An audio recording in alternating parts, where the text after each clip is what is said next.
Leading off for the Tampa Bay Rays is B.J. Upton. As Cecil throws the first pitch, gets strike one, and it's time to play ball here in Toronto. So glad you've joined us. Here's Upton, who went 1 for 13 in a 4-game set in Chicago, but has gone 4 for 11 in this series against the Blue Jays. And he watches that one fly wide, 1-1. Started the season off just terribly, Jamie, hitting under 200 late in May, but since has turned it around. He was the player of the month in the month of June, and he's had a good series here so far. He had a terrific June, hitting .324 with 5 home runs and 22 RBIs. Facing a 1-2 count as Cecil goes into his motion. Here is the pitch, and it's up for ball 2. Brett Cecil in his rookie season for the Jays, making just his 10th start, and on a run right now of 13 consecutive scoreless innings.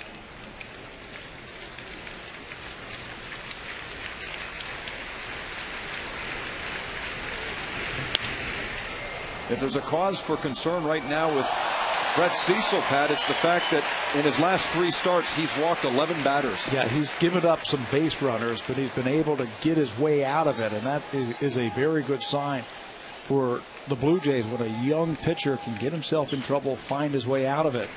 He didn't allow any runs in his last start, but he did have to deal with a lot of base runners. There's a good pitch there. Good fastball. He gave up 7 hits and had 4 walks and hit a batter against Cleveland, but still threw 7 shutout innings. Fastball inner half. Does not get the call. Veteran Gary Darling, the crew chief, is behind home plate. Cecil kicks on a 3-2, and it's shot foul by Upton.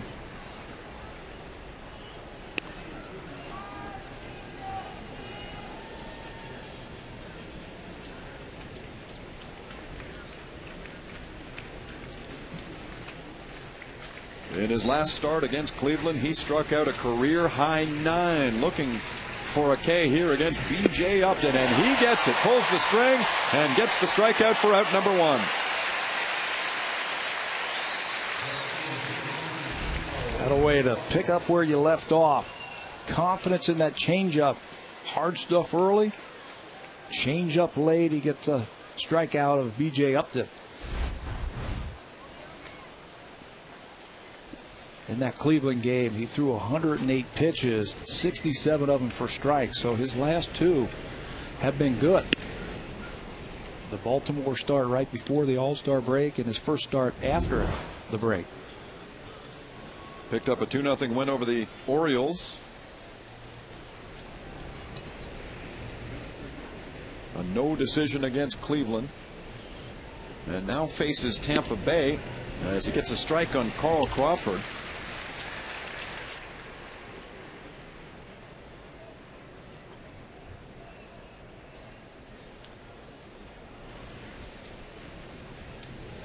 And now on the 1-1. The pitch catches the strike zone, a ball and 2 strikes.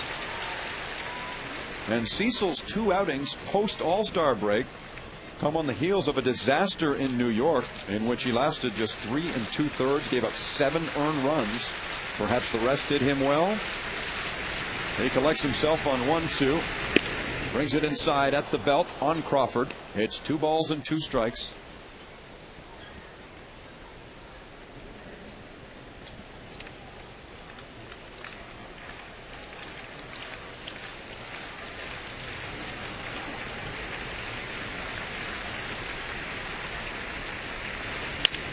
Little roller out towards Cecil. He makes an easy play and throws out Crawford for the 2nd out.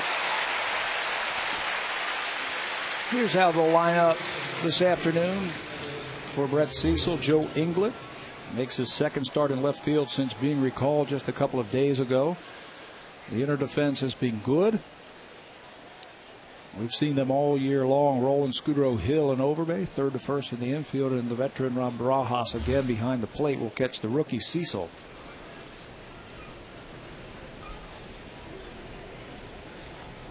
Evan Longoria is the number 3 hitter, and he lines it into center field for a base hit. So Longoria prolongs the inning for the Rays and gives Ben Zobrist a chance to bat with the men on. Didn't square this one up. Good placement by Cecil with that fastball down and away. Longoria is getting his hits and he's getting on base. He's not hitting the ball particularly hard in this series. We saw that Blute double for the game winner from Friday night. A couple of infield singles thrown in there. He's got some great power. Blue Jays have kept the ball away from him, though, nicely in this series. Here's Zobrist as he takes ball one inside. I'll tell you, the spray charts on Longoria are quite accurate. Vernon Wells, after Crawford was retired, walked about 15 feet to his left, and that ball hit by Longoria went right to him. Pitch him away, play him away. I think that's what they are doing against Longoria. He is so quick inside. If you try and slip a fastball by him, he's got those good hands. He can get right through the strike zone. That's where he gets a lot of his home runs. He takes the lead off first. Cecil comes to the plate quickly and gets a foul back from Zobrist, who's up into the 4-hole for Joe Madden's Rays. Excuse me.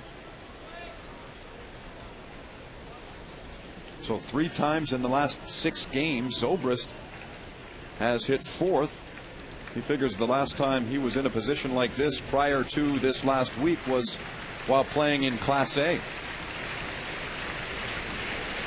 There's a ball and 2-strike pitch. Grounded to the left side and past Scudero for a base hit. So after Cecil got the first 2, he gives up back-to-back singles to Longoria and Zobrist. 2 outs, it doesn't matter. They get something started. The next guy follows up with a base hit. Zobrist. We saw this all day yesterday from really both of these teams. Didn't matter the situation, the inning, the outs, the count. They went up there and came up with some big hits. Zobrist in particular has come up with some huge hits against the Jays this year. And the Rays were able to erase an 8-run deficit, but Cecil gets out of it here. Takes the comebacker from Burrell and puts him away at first, leaving 2 for the Rays. And when we return, Marcos Scudero will lead off for the Blue Jays.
Runs this year to lead the Blue Jays, and one of the big reasons why is because the man behind him in the order, Aaron Hill, is having a career year. Look at his 5-game stretch: 4 home runs, 2 against Cleveland, 2 in the game yesterday, helping propel the Blue Jays out to a big lead, one they could not hold.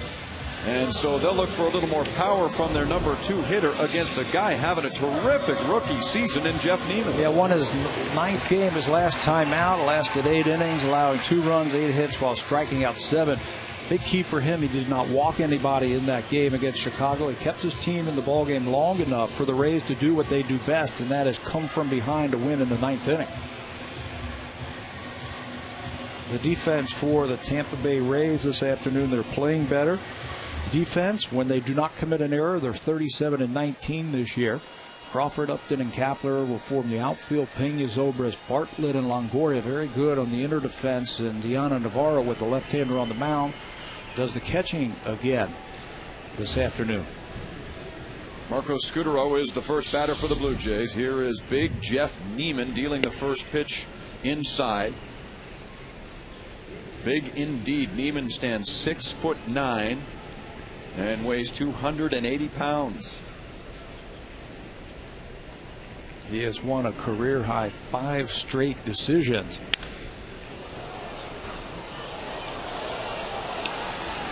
And Scutaro has had a brilliant season leading off for the Blue Jays. 71 runs scored. He's fashioned a very respectable .385 on-base percentage. And certainly did his part yesterday, reaching base 4 times, scoring twice. Tries to drop down a bunt on Neiman there.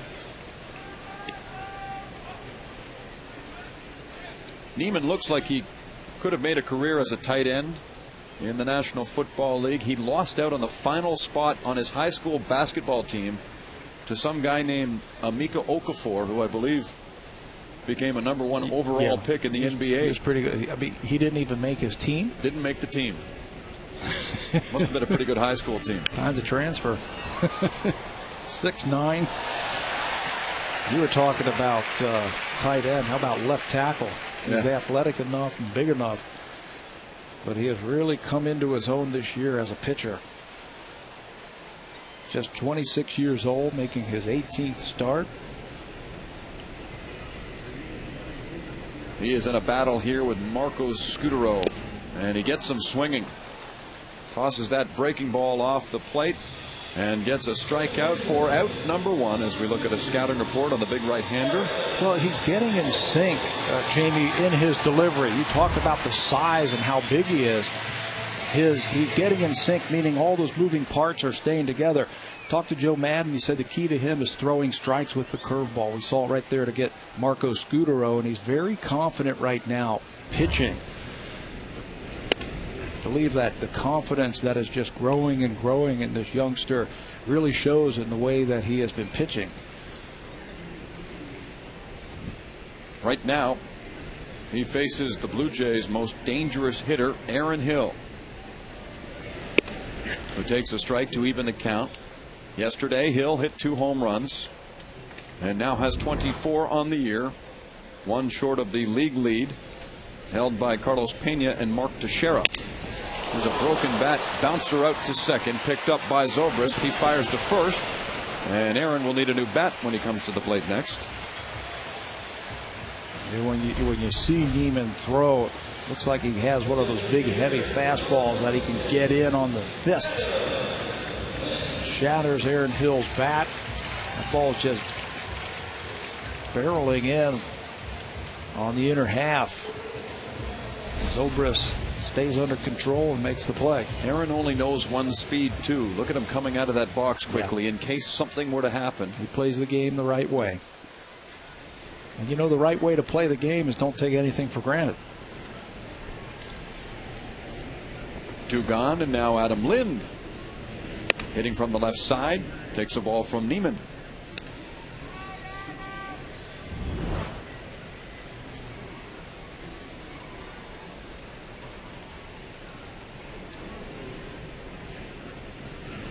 Sensing that perhaps he'd play a vital role for the Blue Jays this year, Lind went back to his hometown of Anderson, Indiana in the offseason and did something he'd never done before, and that is lift weights. He added about 20 pounds, drank a whole lot of those protein shakes, and he's been able to muscle 20 home runs this year. Add to the fact that he's got 32 doubles and 64 RBIs. Mission accomplished. That's the first thing I noticed when I ran into him down in Dunedin at the start of spring training. I said, boy, oh boy, you're bigger. He drew a smile and said, started pumping a little iron. See, that makes you feel good. You know, as a player, you put in 6 months of work in the off season, hard work. You want somebody to notice. Well, they're noticing him with his bat. What has been his biggest improvement in your mind this year? I think his at-bats are a little bit more consistent. The first couple of times that we saw him, you know, he would be pitched a certain way and they could get him out. Now I think his approach at the plate is a little bit more consistent, meaning he's staying within himself and staying within his plan. He stays patient enough against Neiman to draw a walk and give Rolen a chance to hit with a man on. We're in the bottom of the first here in Toronto. Despite 2 hits in the top of the inning, the Rays were unable to score against Brett Cecil. 2 out here, and the Jays have a man on for their number 4 hitter, Scott Rolen. And Neiman comes in with an 89-mile-an-hour fastball.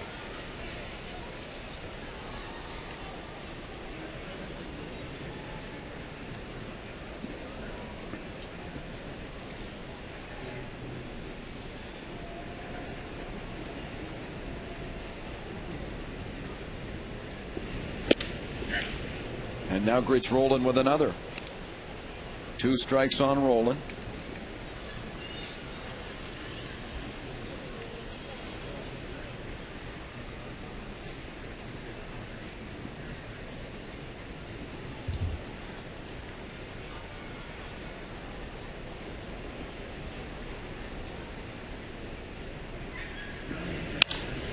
Grounded hard to the shortstop Bartlett. He plays the one hop and gets the force, and that's the inning. 1 complete in Toronto, no score. You're watching Blue Jays baseball on Rogers Sportsnet.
That's for a chance to win a 52-inch Sharp Aquas LCD TV. All you have to do is go to sportsnet.ca/baseball game and launch it. I'd say the dog zone today has been quite successful. Lots of them we saw tracking on the field before the game. They had a parade around the outfield about an hour before first pitch, and it was led by a handful of Blue Jays. Vernon Wells and his wife brought out their dog. Jason Frazier was out there, Adam Lind.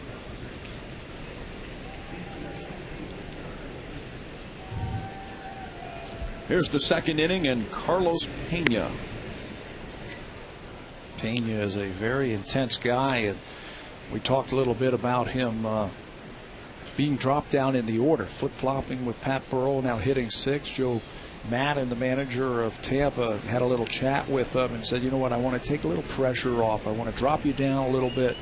You mean so much to this team, and we need to get your bat going. Well, it worked in yesterday's game. It certainly did. He flies out here to Rios, but tripled in 3 yesterday.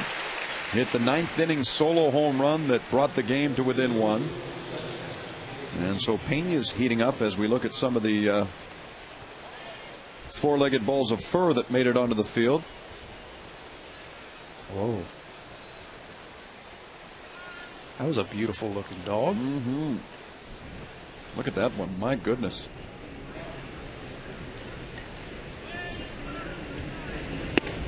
And they had a cleanup crew here too, which you need to have for a parade like that one. I would not want to be an outfielder today. not for a 12-inning game, that's for certain. As Gabe Kapler steps in and faces rookie Brett Cecil, fouls it back 0-2.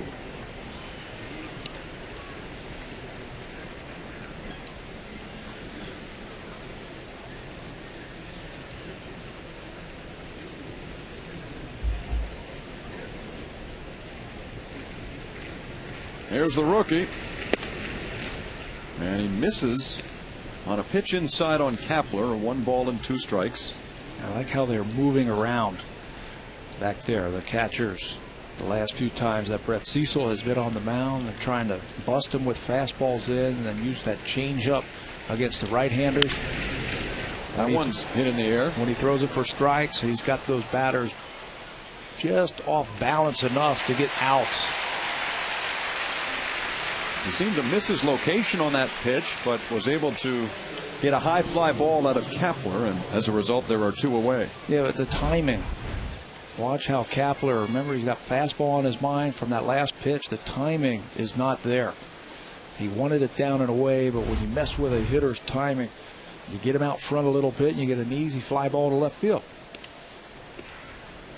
So with 2 gone, in steps the number 8 hitter and catcher, switch hitting Dioner Navarro, who has a .305 average against left-handed pitchers this year.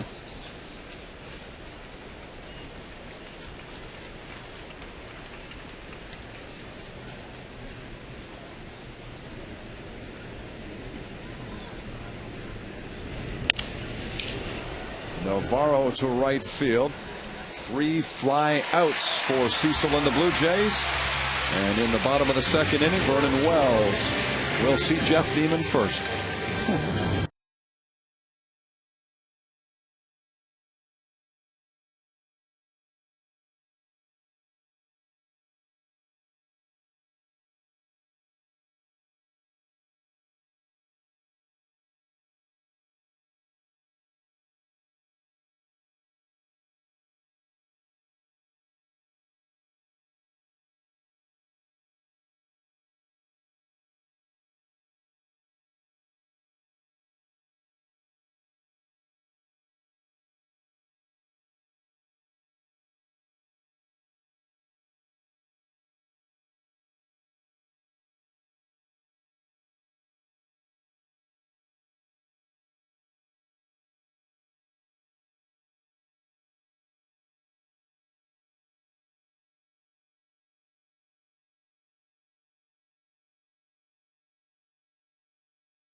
Her involvement, along with Roy's, in Doc's Box in association with the Jays Care Foundation. Today they are hosting some families from Toronto's Hospital for Sick Children. They are guests of Roy's today up in Doc's Box, and very likely received a visit from Halliday.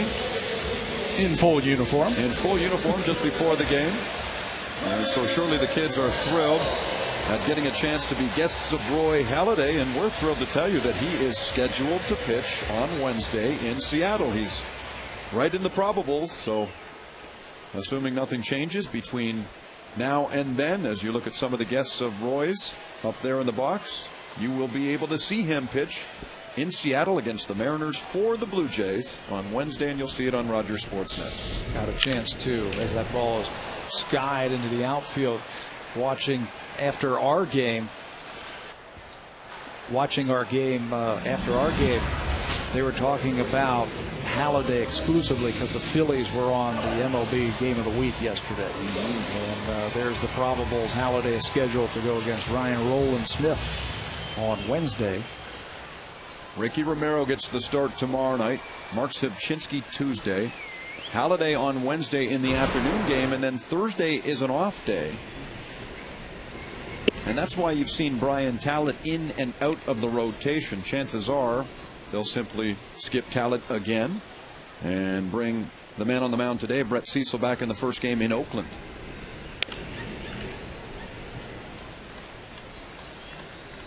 Let's get a word now from Sam Cosentino. Well, Jimmy, Scott Richmond pitched for Las Vegas last night, went 5 1/3, allowing 1 run and 1 walk. What's interesting to note is Cito Gaston actually hasn't penciled in for that Friday start.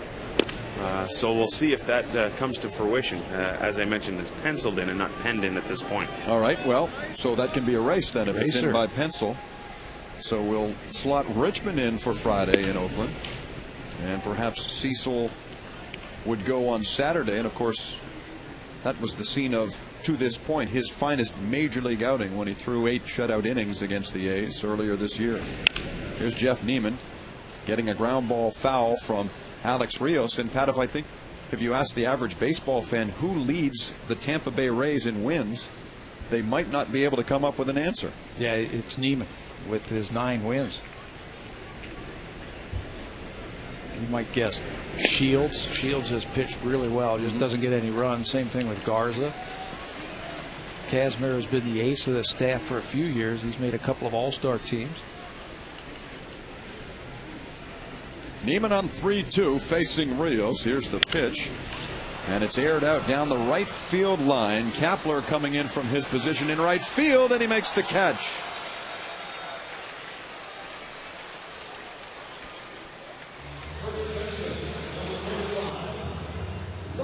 Well, not only was it Dog Day at the ballpark, but it was also the Webkins Pet Giveaway.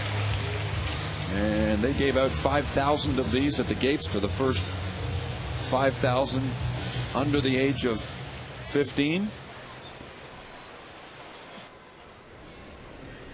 Pat, you're clearly over the age of 15. What are you doing with 2 of them? I was going to give them to you for your kids. Hey, that's a great idea. Huh? You've got kids at home, though. There's a roller to third. Overbase shatters his bat. He's thrown out by Longoria. And there go the Jays in the second. 1, 2, 3.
courtesy of TD Canada Trust. And they've got their Webkins pets, as well as a big bag of popcorn. You can't go to a ball game without a hot dog, a drink, and a big bag of popcorn. Great seats down there. And perhaps later in the season we'll get a chance to broadcast a game from the TD Canada Trust Comfort Zone. As we've reached the third inning here in Toronto. Number 9 hitter Jason Bartlett steps in. And it's so rare to see a guy hitting ninth who's hitting .341. That is the case with Bartlett. Up amongst the leaders in the American League. In fact, in the major leagues, that average of his puts him 4th in the big leagues behind Joe Mauer, Ichiro Suzuki, and Hanley Ramirez. So he's in select company. Spent some time on the disabled list this year with a sprained ankle. So he just got qualified to be amongst the league leaders while they were in Chicago. And consider that his career average is .276. That tells you he's having a greatly improved year as Rolen goes down to the turf, picks up the ball, and throws him out. What a play.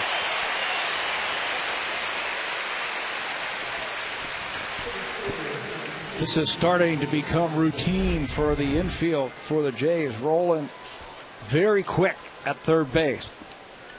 A couple of steps and a dive, and he knows Bartlett can run. How do you pick up the first baseman when you do that? When you roll on the ground like that, 360 turnaround, and you find the first baseman and throw a strike. How do you do that? And then make the strong throw from a seated position. Yeah. But there's a reason he's won so many Gold Gloves, as Overbay backs off first and makes the running catch. So Upton is retired, and Cecil gets 2 quick outs. And that brings us to today's Rogers Fast Fact, brought to you by Canada's fastest mobile network, 3 times faster than any other. And if you're a Blue Jays fan, you're saying, oh, you had to remind us of this. Yesterday's win, after trailing by 8 runs, was the biggest in the history of the Tampa Bay Rays. They had that done to them earlier this year by the Cleveland Indians. May the 25th. Tampa was up 10-0. And Cleveland came all the way back, which was their biggest comeback against them in their history. And there weren't many there to see the end result. You know, when you get out to a big lead like that in a visiting ballpark, the 20,000 or so who had showed up to see the first pitch weren't there when the Indians stormed all the way back against Jason Isringhausen.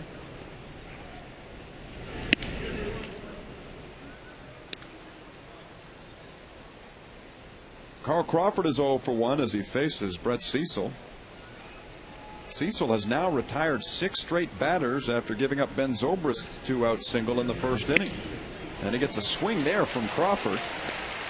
2 balls and 2 strikes. When the Rays came into this series, they had been struggling a little bit offensively. So they had a little team meeting with Steve Henderson, the hitting coach, and they said, look, let's put together some good quality at bats. If we do that, we're going to have good success. Yesterday's game is a prime example, Jamie. They could have just packed it in and said, you know what, game's over. You know, have some bad at bats, just throw in the towel and let's, hey, what are we going to do for dinner? But this team is not built like that. Their manager won't let them think that way. The first indication is when they scored 4 runs in the 6th inning. Grant Balfour was not in the game. I remember in the bottom of the 6th, he sent out Thayer out there to warm up to give Balfour a chance. Said, hey, I need him to hold him right here. We're coming back. Might have been the 7th inning that they scored. I believe it was the 4 runs. Tampa. And Joe Madden, after the game, gave credit to all of his players for believing throughout that they could win that ball game. As you say, it's easy to toss it pack it in. Pack it in. Let's start thinking about where we're going to go to dinner. We'll get them tomorrow, but that is not part of the way this team plays. Here's a 3-2 pitch, and it goes for strike 3. Cecil gets Crawford, and he strikes out a dangerous hitter for a 1-2-3 third inning.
of Famer Paul Molitor. Your chance is coming up this Wednesday. Between 12 noon Eastern Time and 1 o'clock, a live web chat will take place on BlueJays.com to talk up the upcoming back-to-back World Series reunion weekend, August 7, 8, and 9 against the Baltimore Orioles. And they are certainly planning some special events for that weekend series. In particular, that Friday night game, August the 7th, is one you might want to pick up a ticket or two for. For more information, go to BlueJays.com for details. Let's get 50 gur that game. That would be lovely. I mean, if you're going reunion back to the old days. Yeah, because there were 50,000 here every single night. Here's Rod Barajas swinging at the first pitch and flying it into right field. Kapler is there, and we know where Paul Molitor is today.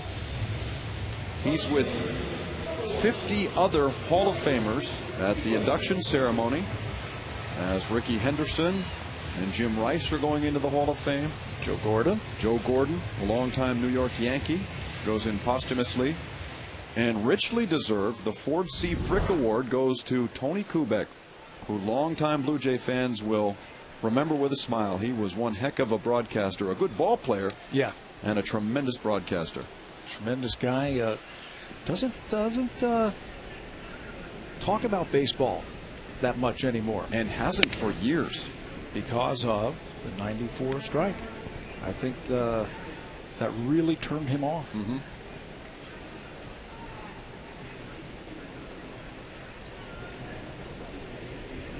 There's Joe Inglet, and he drives the pitch over to right field. Kapler racing over, and he makes the catch on the run for the second out. Of course, the two names that are most prominent in Cooperstown today are that of Henderson and Rice, and they both got in different ways. Henderson first ballot, Jim Rice on his 15th attempt, 15th and final attempt to get in. You know, both of them great players. Ricky Henderson, with all the records that he amassed while playing, I think he had 4 big league records when he retired. Jim Rice was, I know I didn't like playing third base when Jim Rice came up. You know, yeah, pitch him away. I didn't let him go to the opposite field. Yeah, I don't want anything hitting down at me that hard. He was a very intimidating. He's got good numbers, played on great teams. May have been the best player in the American League for a run of about 3 or 4 years there in the late 70s. Good enough that at one point Alex Ramis, who was the manager of the Milwaukee Brewers, had him walked intentionally with the bases loaded. He had that kind of respect for his ability. I bet you it was in Boston. Here's a shot to center field off the bat of Marco Scutero, and it's into the glove of B.J. Upton, and yet another 1-2-3 inning put forth by Big Jeff Neiman.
And TD Financial Group.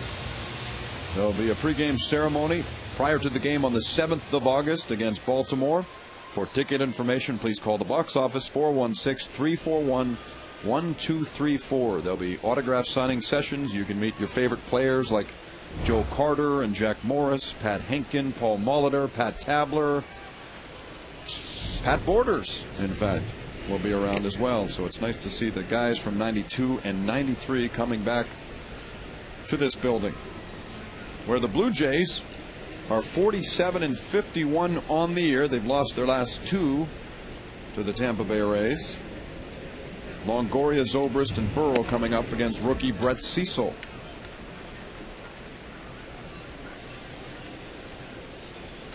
Cecil has scattered a couple of hits over 3 innings, so he runs his consecutive scoreless string to 16 innings. And falls behind Longoria, 3-0.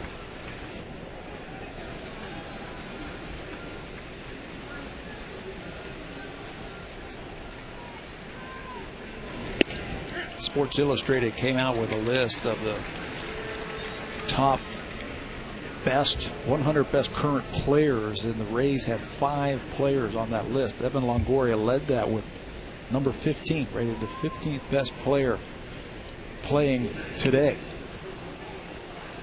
And Longoria draws a walk. That's the first one issued by Cecil today. Carl Crawford was on that list. Zobrist, Bartlett, and James Shields at number 89. Who was number 1? I can probably guess. Does he play in St. Louis? I would think so.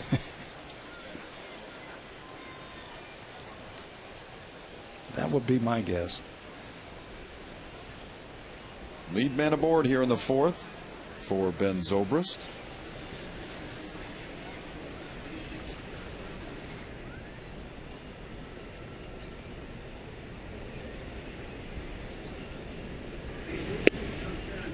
Ball 1. Zobrist was a virtual no-name when he was acquired from the Houston Astros, in a deal that sent Aubrey Huff to Houston middle of July 2006. But he has certainly become a very good player. That's just good scouting. You have guys out there watching, not just your scouts, maybe the manager or the coaches of a team that they played against Zobrist in the minor leagues said, hey, take a look at this guy. He could help your ball club. And then going out there and getting him in a trade like that. That's happened a lot in baseball, where guys were throw-ins and they become really good players. The biggest one that I remember is Ryan Sandberg. When Ivan De Jesus went to Philadelphia for Larry Bowen, some minor league kid named Ryan Sandberg went back to the Cubs and blossomed into a Hall of Famer. In fact, I think the Cubs have really taken the Phillies for a couple of Hall of Famers, because Ferguson Jenkins was acquired in his early years with the Phillies from a deal that made him a Chicago Cub. It happens to everybody, and you have to get that opportunity and then do something with it.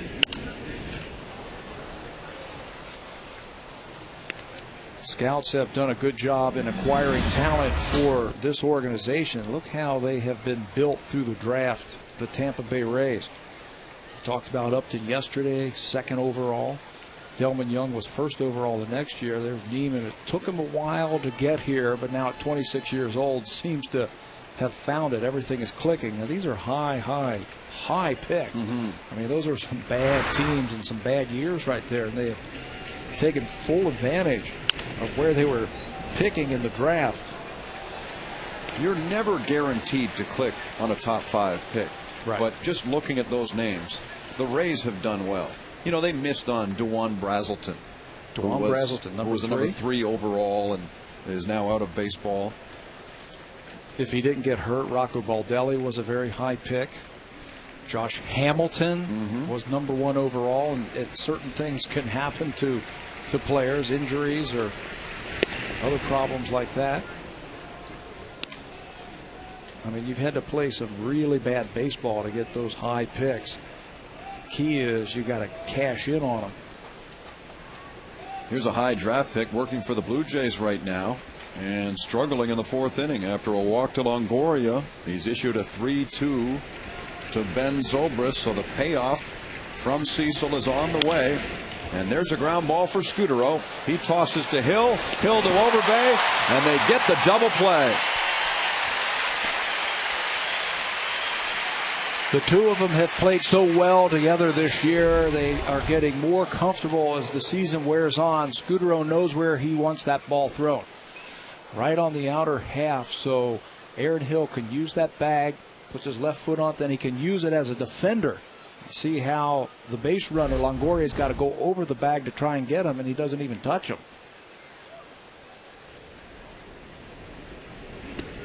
Two quick outs, and they bring up Pat Burrell, the DH, 0 for 1.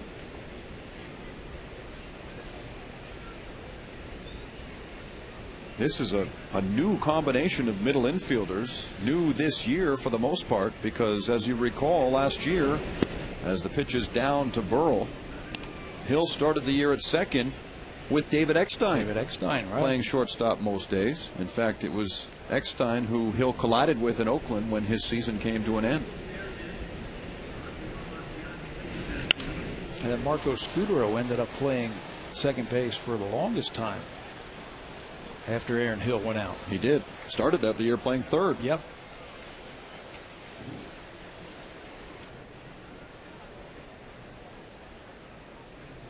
And he might just cash in at the end of this season. He'll become a free agent.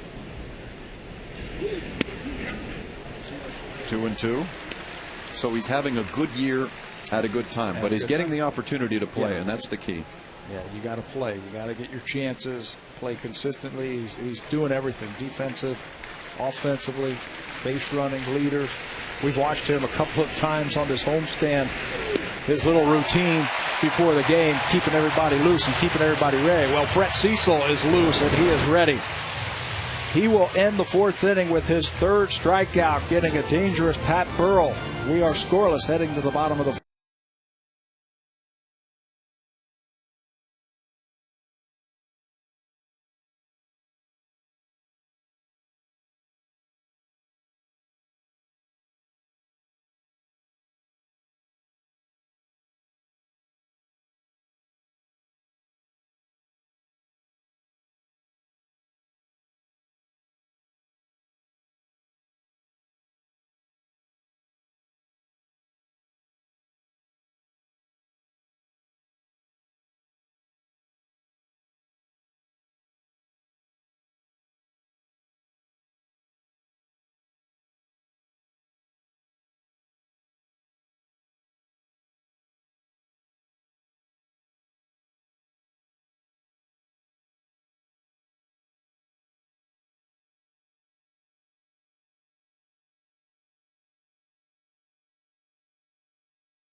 network. 3 times faster than any other. Did you know that over the last week the Blue Jays have hit 13 home runs, the most in the major leagues? In one game against Cleveland they hit 5. Kevin Millar has one in that stretch. Just missed another one right off the top of the fence in that Cleveland series. 4 of them yesterday, 2 by the man at the plate. And Aaron Hill continues a solid season. He faces Jeff Neiman here in the bottom of the 4th inning.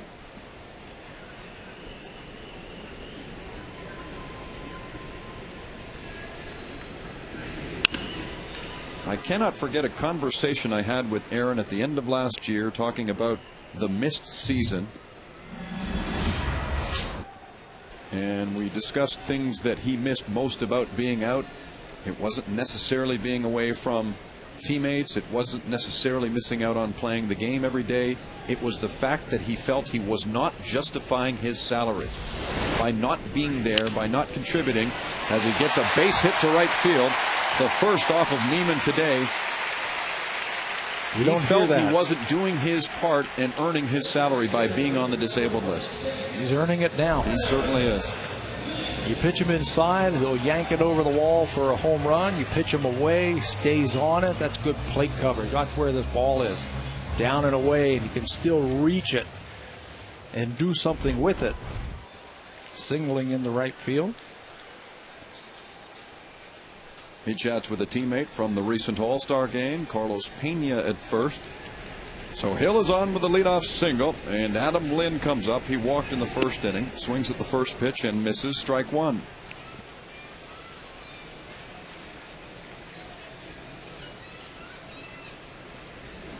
Lynn was in that final voting phase for last member of the American League All-Star team.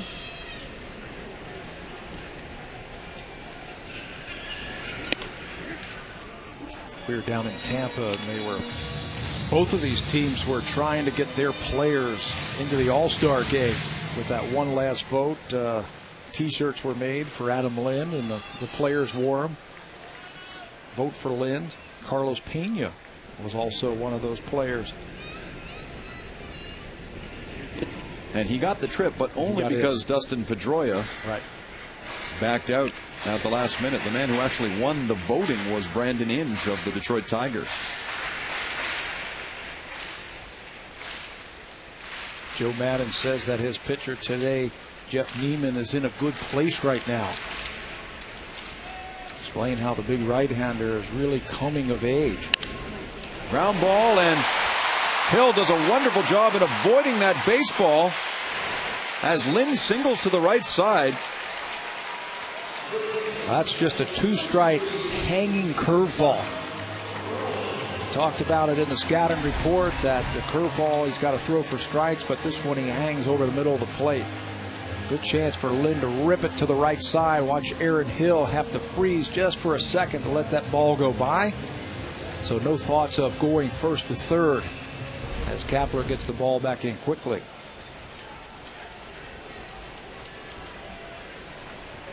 This game is without a run, but here are the Blue Jays, first and second, nobody out in the fourth inning. And Scott Rowland hitting .315.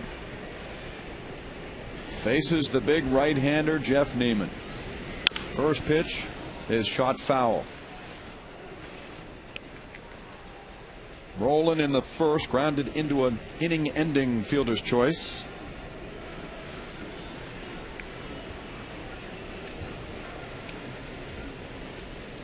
Scott Rowland has been good at producing runners in these types of situations.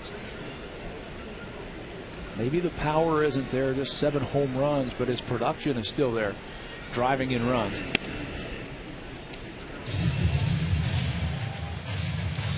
Neiman, I think, is going to try and jam him with fastballs and really put that ball on the inner half. We have seen teams pitch Scott Rowland like that, figuring that if you've got a good fastball, they don't think he can turn it around. 1-1. He wasn't able to at the end of last year. And because of it, he thought that perhaps his career might be coming to an end. But that alteration in his batting stance has really helped him start to get around on major league fastballs. He's a smart guy, too. He's been around. He knows how to play the game. He knows what pitchers are trying to do to him. And he'll give in to the fact that he'll make adjustments with 2 strikes. We've seen him go up on that bat handle with 2 strikes. He's doing it now. Just to give yourself a chance against a guy throwing really hard.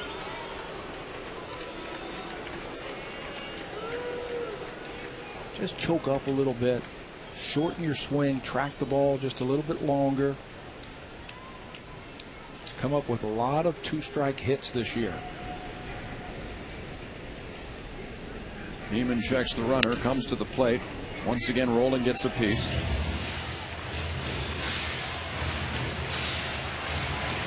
The Blue Jays here provided with an opportunity to try and cash the game's first run. They've got Aaron Hill after a single standing at second. Lind with a base hit stands at first. Scott Rowland at the plate. 1 ball and 2 strikes. Jeff Neiman gets his signs from Navarro. Comes set, throws the pitch, and it's hit to left center field and well hit. Upton is back there, and you can kiss that one goodbye.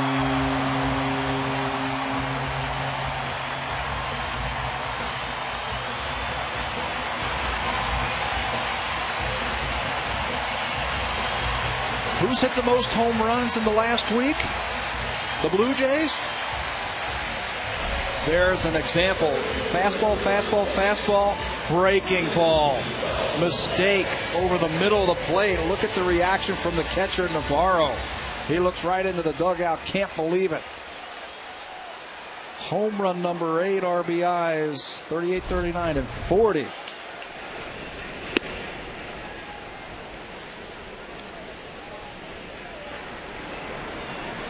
What a ball player.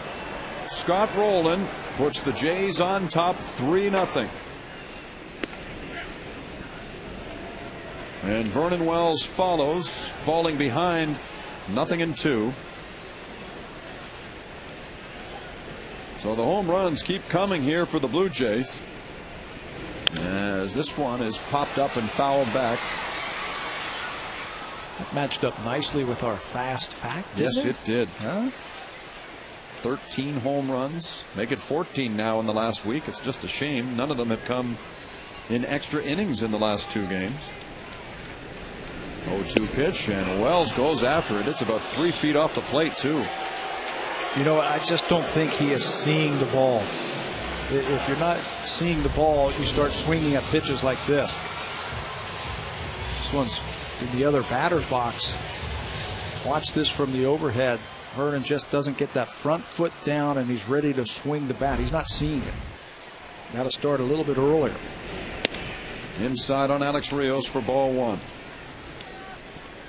And Rios very quietly has had a nice run of games. Hits in his last 7. He's batting .360 over that span. He's 0 for 1 today. Neiman delivers the 1-0 pitch. It's grounded back to the pitcher, and he gets an easy out at first. 2 gone, 4th inning. 3-0 for the Jays on Rowland's 3-run shot.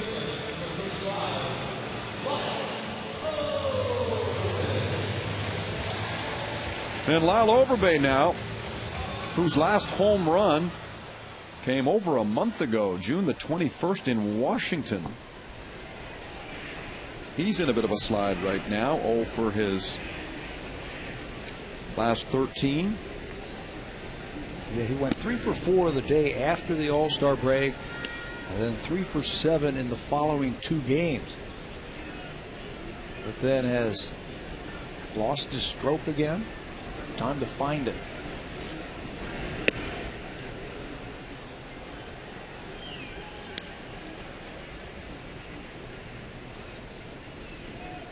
Guys usually will find their career average by the end of the season as Overbay gets himself a base hit. His career average is at .279, hitting .253, so 26 points below that. When the season's over, you'll probably see Lyle Overbay right around .280.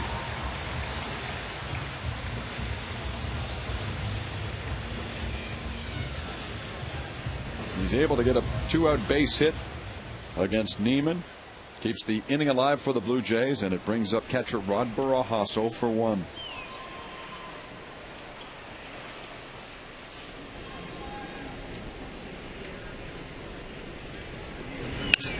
Barajas belts it to center field, and back to the track goes Upton. He makes the catch, ends the inning, where the Blue Jays score 3 times on Scott Rowland's 8th home run of the year.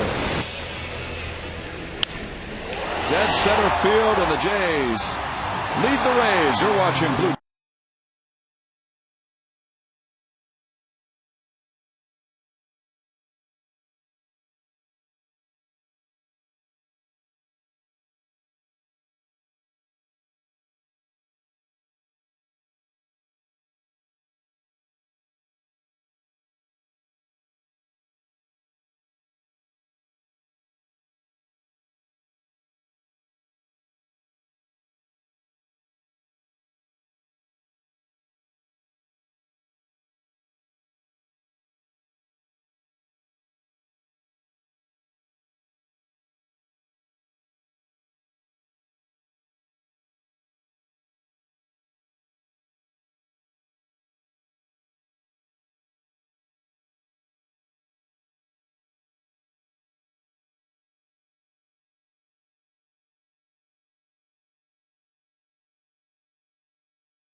Tuesday. They'll play a quick 2-game series with the New York Yankees here at Rogers Center. You can get your tickets by calling the box office. There's the number, 416-341-1234, or simply log on to bluejays.com/tickets and pick them up on the internet.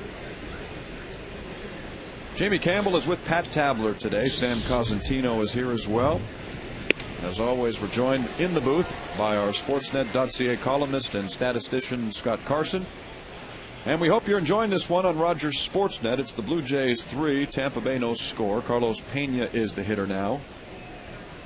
He's 0 for 1 and faces Brett Cecil.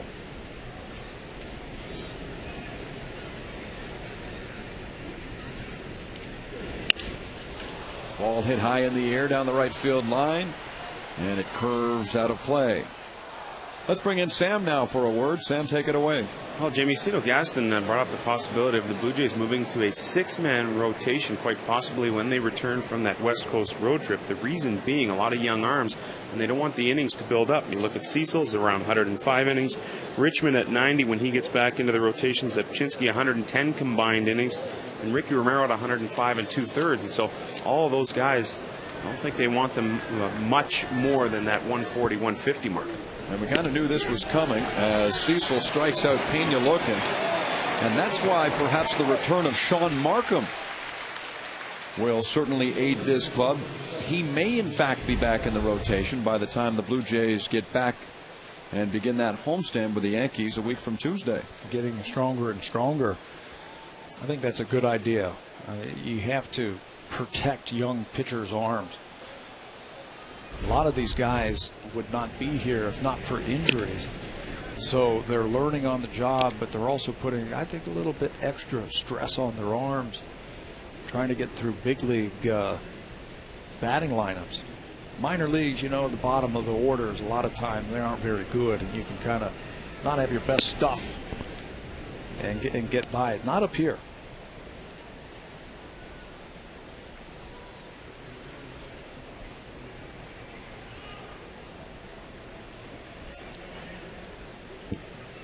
Cecil kicks on the 2-0 and is fly deep to center field for Vernon Wells. Cecil is one of 5 pitchers who've made their major league debut as starters with this team. Ricky Romero did early on in the year against Detroit. Mark Zepchinski did down in Tampa Bay. Decent numbers for all of them.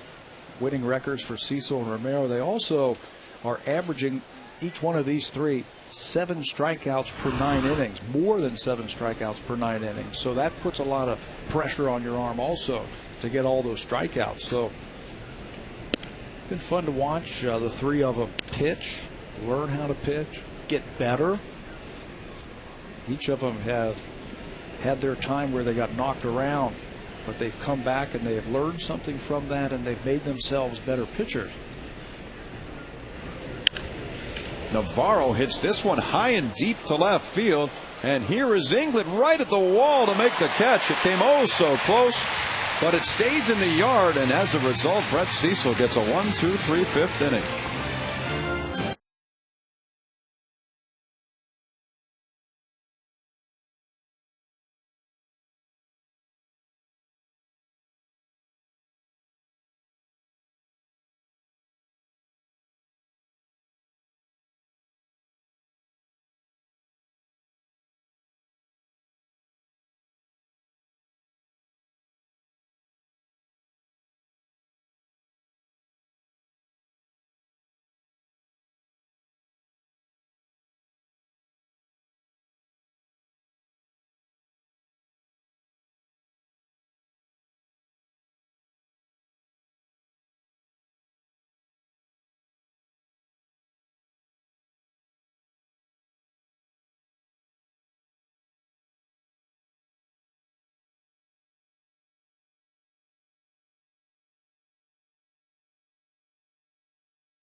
the comfort zone.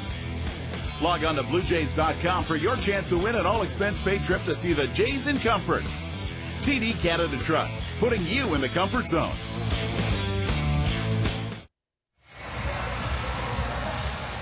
We're playing indoors again today. It's been raining and raining hard outside a good portion of the day, so the Blue Jays and Rays finish up this series under the roof at Rogers Center.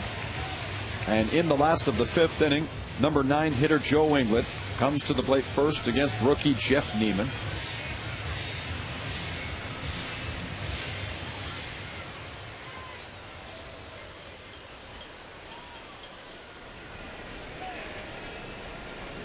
Inglet came back up to this club on Thursday after David DeLucci was designated for assignment and had a rough return for the Jays. Got the start in the game on Friday against Matt Garza and couldn't drop down an 8th inning bunt to advance John McDonald, and just couldn't seem to come up with a catch on a blooper out to left field by Evan Longoria in the 10th inning. That's what happens in baseball when things are not going your way. Little things like that just seem to get magnified. And they have for this team. Brian Butterfield was saying that the other day, as that breaking ball goes way outside. Things like the Overbay error against the Cleveland Indians. He has been great all year long. One error coming into that play, now 2 when he threw it into left field. But and it's one thing that goes wrong that ends up costing you a game. I mean, one thing, you can play great for 8.5 innings and you make one mistake and it ends up losing you. When teams are going well, those things are always covered up, or someone picks somebody up to help them win the game, whatever. Ball fouled off by Inglet. And it's just been that way for the Blue Jays for the last little while. 2 days later in that Cleveland series, a double play ball right at Jose Bautista at third, and it goes between his legs. They end up scoring a couple of runs in that game. That's rolled to short. Picked up by Bartlett. He throws out Inglet.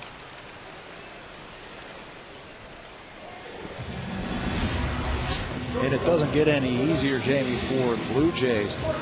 64 remaining games. They have 30 of them at home. Look at that last line. 48 games against teams with records of 500 or better. So you'll see a lot of Tampa, Boston, New York, the Angels. We've got the Tigers, big 4-game series in September in Detroit.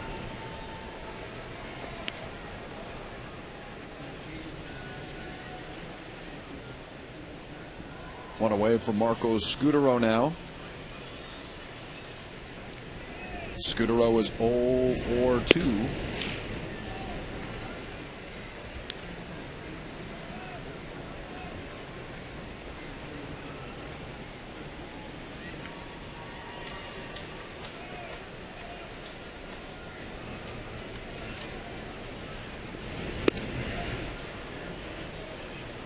You can just see confidence from Neiman, even though he gave up those 3 runs last inning. Joe Maddon says he has been pitching with a lot of confidence. Says if he's going to pitch well on Sunday, he's got to get that fastball down in the zone and that curveball for strike. He gave a little heads up to some of the players. He said, you know, it's an abnormal type of delivery because that angle is so different because he's so big, and that ball's really coming down hard from that 6'9" frame. Marco Scutaro standing there looking up for the release point as Neiman kicks and fires, and there goes Scutaro striking out again. He's done that twice today. So Scutaro is 0 for 2. Rare when Marco Scutaro goes down swinging for a strikeout. He has more walks than strikeouts this year, but Neiman just climbs the ladder, gets up in the upper part of the strike zone for just his 3rd strikeout. Aaron Hill steps in with 2 away. He singled in his last at bat, and Neiman struggled in the early part of the year And Joe Madden, the manager, gave him the hook early on in some games, skipped his starts at times. And James Shields, another member of the Rays starting rotation, said it showed the maturity of Jeff Neiman in that he was able to accept getting pulled early from ball games. He was able to accept not making certain starts. And just dealing with the adversity of being skipped over, yanked after starts. Basically saying, hey, pitch better or this is going to continue. Well, he certainly has pitched better. As Shields said, you cannot succeed at this level if you don't know how to deal with that kind of thing. The game is so tough. You know, you're not going to go out there, throw your glove out there and win. You got to get out there and compete.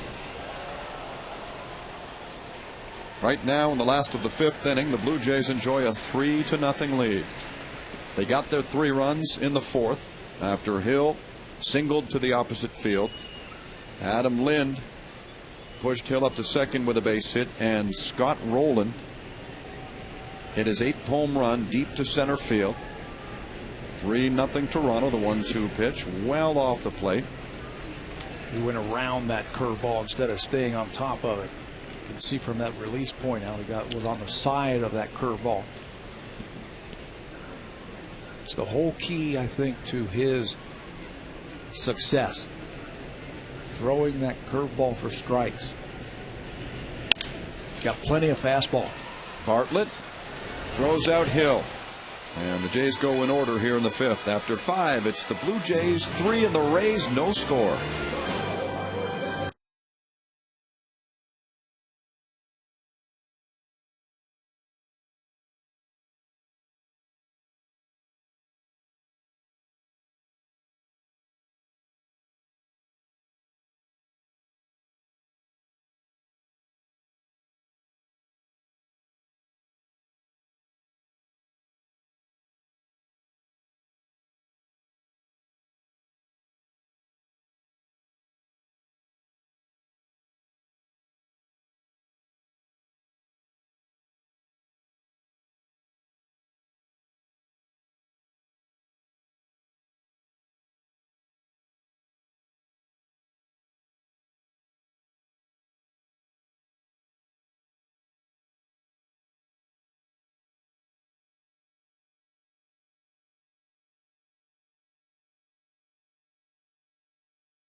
Three-game set with the Mariners at Safeco beginning tomorrow. And then 3 in Oakland, all 6 on the road, can be seen on Rogers Sportsnet. And for a little more on the trip, we take you downstairs to Sam Cosentino. Jamie, how about the coincidence of this road trip? Playing across the bay when the Blue Jays move into Oakland Friday, the Philadelphia Phillies, who happen to share the same hotel as the Blue Jays. So things could get real interesting if any of the rumors we're hearing come to fruition over the course of the road trip. Great piece of information there, Sam. We're at the same hotel, so I'll be able to keep updated on any suspicious things I see going on. And that's happened before. I remember doing a series in Oakland a couple of years ago, and the Jays stayed in San Francisco at the same time in the same hotel as the Colorado Rockies, who were in to face the Giants. Got on an elevator with Jeff Francis, and I said, "Hey, what are you doing here?" He said, "Starting against San Francisco tomorrow." That is right at the trade deadline, right when you were at Oakland? Yes. The trade deadline is Friday. And the first game of that series is Friday. Marcos Scutaro from behind second Gets Jason Bartlett by a step, one away. At ground zero in case there is some kind of movement right at the end of the deadline. If it is in fact Philadelphia. We shall see. I know the majority of Blue Jay fans hope that deadline comes and goes without anything. Strike one on B.J. Upton.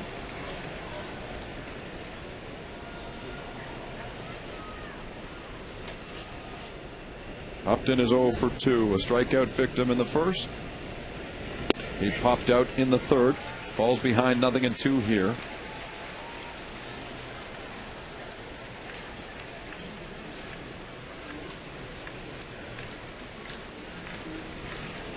Here's Cecil with the kick and the pitch to Upton. Up high for ball one. The Jays in the series have been able to shut down Tampa when they shut down Upton and Crawford. Every time they come up, I sit up here, I get worried. I say, okay, we got to get this guy off the base because he can make runs. And that's exactly what he does. Keep him off the bases. He had a big game yesterday, and the Rays ended up scoring 10 runs. He had a 3-hit game, in fact. All 3 coming in the 6th inning or later.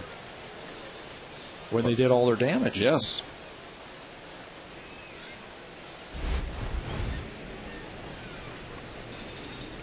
You know, same theory applies when the Jays face the Baltimore Orioles, as you look at Carl Crawford swinging and missing.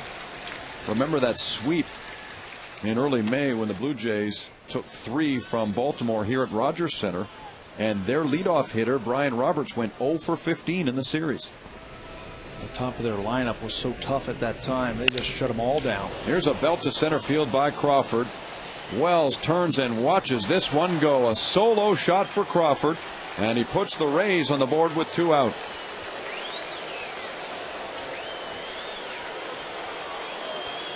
First hit given up by Brett Cecil since the first inning, when he gave up back-to-back singles to Longoria and Zobrist.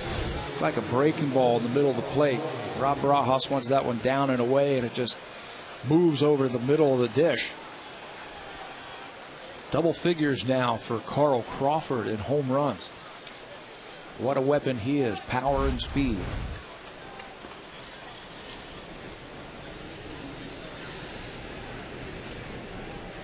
So the lead for the Jays is now 2. It's 3-1. And it's ball one to Evan Longoria. Longoria is 1 for 1. He singled up the middle in the first inning and then walked in the fourth to lead off that inning, but was erased on a 6-4-3 double play. And he slashes this one to right field, and it gets past Rios up against the scoreboard. He plays it quickly as Longoria stretches for second. He's got a 2-out double.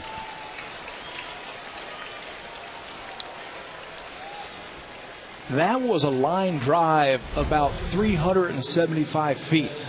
He goes down and has got great opposite field power, and the ball just kept carrying and carrying. He's got that great power the other way because he's got good hands and a very quick bat.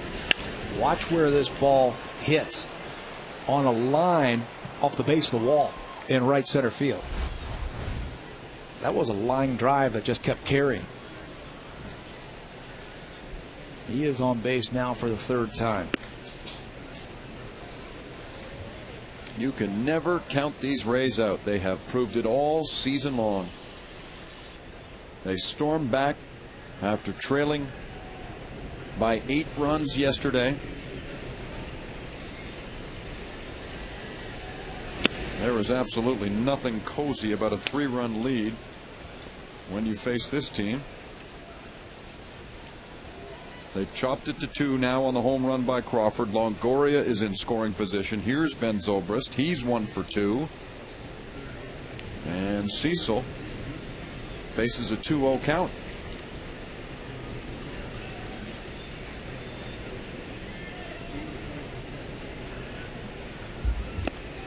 Now 3-0. This is the first rough patch we've seen from Cecil. Yeah, he was able to get out of it in the first inning. After 2 were out, gave up a couple of hits, but he was able to get Pat Burrell. If he loses Zobrist, same situation. He'll be 2 on and 2 outs against Burrell. And he does. He loses Zobrist indeed. Ball 4. And now a veteran will come to the dish, and Pat Burrell. Knowing this, Rod Barajas, one of Burrell's old teammates with the Philadelphia Phillies, goes out and has a word with Cecil.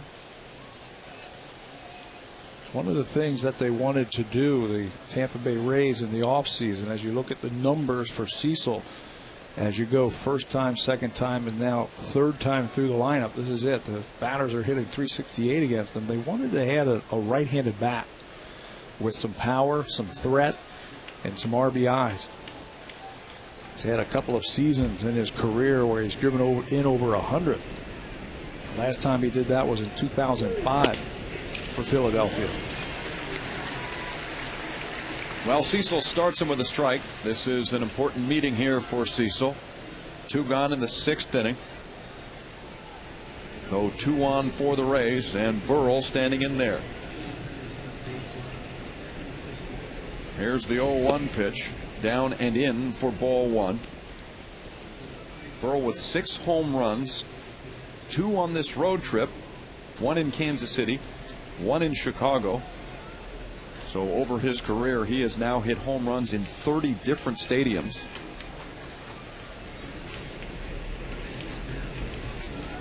Cecil the 1-1, and he gets it over for strike 2.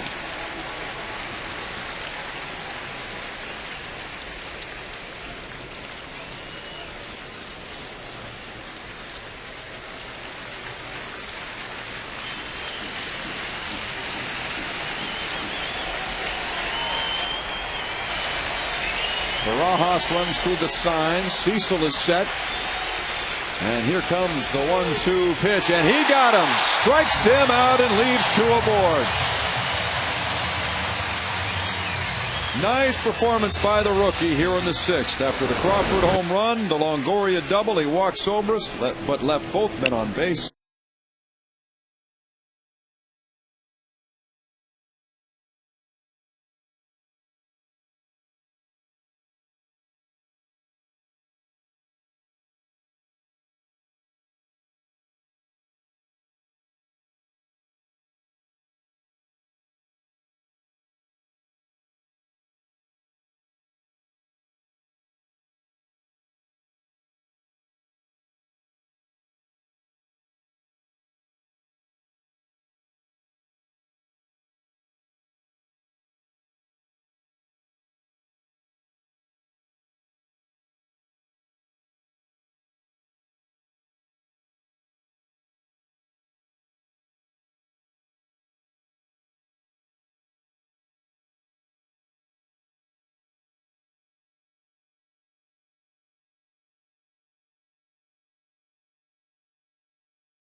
Center. Homeowners helping homeowners. 5.5 innings have been played here at Rogers Center in Toronto, and so far it's the Blue Jays 3, the Tampa Bay Rays 1. Brett Cecil gets into trouble and then gets out of trouble there in the 6th. Happened in his last start in Cleveland. Had a lot of base runners against the Indians, but he ended up throwing 7 shutout innings. Being aggressive here again this afternoon. He's just made that one mistake to Crawford. And so Adam Lind is the first to greet Jeff Neiman here in the bottom of the 6th inning. He'll be followed by Scott Rowland and then Vernon Wells. The Blue Jays on Rogers Sportsnet today, and we'll be on the air again tomorrow night from Seattle.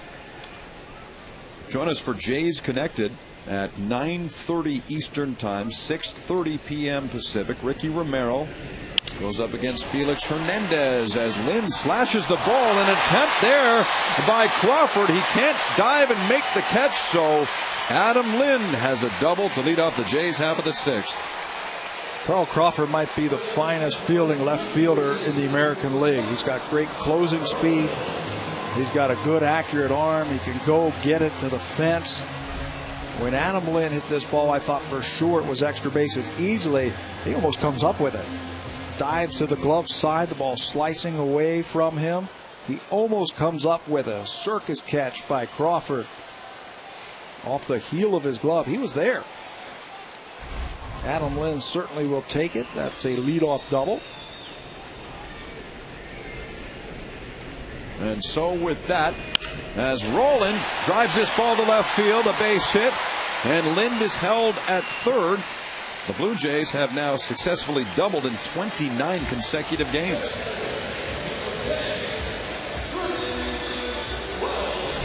Scott Rowland knows they're going to throw him fastball. This one right on the inner half, and he rips it in the left field. Ball's hit so hard, no chance for Lind to score off of Crawford. Just a couple of bounces to the left fielder. He gets it in quickly. Well, the Jays are in business once again. They started the fourth single, and home run. They start the sixth with double, single, and now a visit from Jim Hickey, who is the Rays pitching coach. And Jim Hickey and Joe Madden also looking for some length from their starter today. He used every one of his bullpen players in yesterday's game, all 7 of them. And they've been getting long outings from Jeff Neiman. He has 4 outings of 8+ innings. In fact, he's got 2 complete game shutouts this year as a rookie. He's big and he's strong. You know, we float those names out there about possible rookies of the year in the American League, like Rick Porcello of the Tigers, Ricky Romero of the Blue Jays. Neiman's name to this point hasn't really been mentioned prominently. First AL rookie to toss a pair of shutouts before the All-Star break since another Tampa Bay Ray 11 years ago, Rolando Araujo. Run scoring opportunity here. Nobody out. First and third for the Jays. Vernon Wells 0 for 2. Neiman made Wells look bad in striking him out in the 4th inning. Vernon can get the crowd on his side right now if he succeeds against Neiman. 1-0. Here's the pitch, and it's grounded to short. Bartlett goes to second for 1. Off to first, a double play.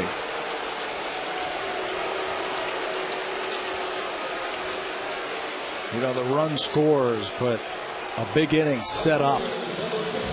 Double, single, first and third, nobody out. So kill a rally. Another double play turned by the Rays. Isn't that the way it's been for Vernon Wells? He brings in a run here in the 6th, but does so by grounding into a double play.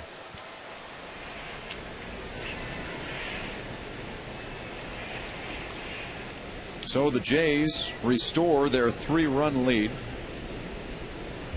The bases are clear. There are 2 away, and Alex Rios is the batter. He's 0 for 2.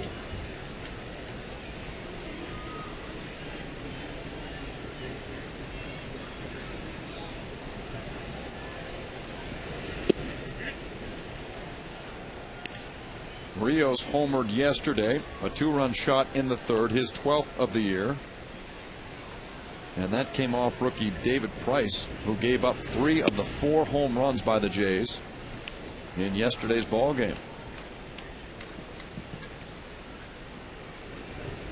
Facing another rookie today in Neiman. Here's the 2-1, and it's taken foul. 2-2. This man on the mound was highly coveted in high school. As a senior at his high school in Houston, he was throwing a 94-mile-an-hour fastball.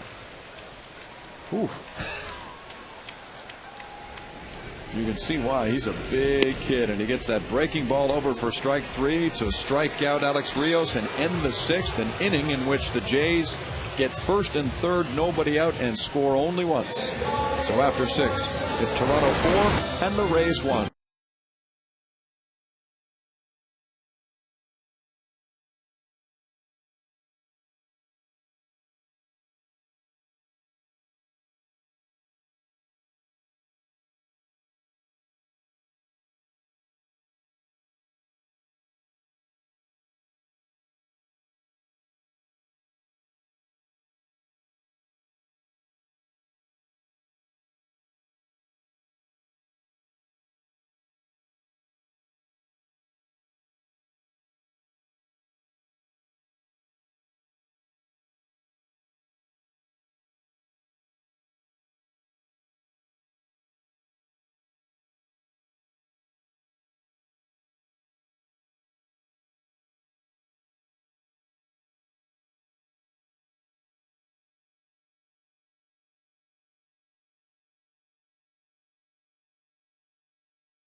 And they've performed admirably today in this final game of a 3-game series. Different type of stuff. Neiman, hard fastball, big, strong, 6'9", throws hard. Cecil, put a little on, take a little off, work the corners of the plate, but same results. 6 solid innings from both of them. Neiman's given up the 3-run home run. Cecil, the solo home run to Crawford. So here's the 7th, and Carlos Pena, the number 6 hitter for Tampa Bay. This is the guy you don't want to see coming up with runners on base. That was a big out to get Burrell. Lots of extra base hits in the bat of Carlos Pena. 46 of them this year. It's the highest percentage of hits for extra base hits in all of baseball. It was on display yesterday. Triple and a home run. 4 driven in.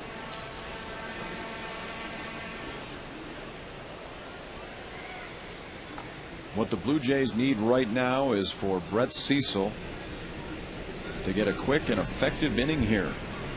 The lead is only 3. Tampa has proven to be a group of comeback kids, and it doesn't help that Cecil walks the leadoff man. Well, now you just got to come back right here, get the next guy, get that ball on the ground, get a double play. Go back to that 4th inning, Pat, when he walked Evan Longoria to begin the inning and then fell behind in the count against Zobrist, but was able to get a double play ball. He came back. Looking for one here with Gabe Kapler stepping in. First pitch. Kapler doesn't hit a lot of balls on the ground. He's more of a fly ball type of hitter. Lifts the ball. Very limited at bats. He's had some production, 126 at bats, 13 doubles, 4 home runs.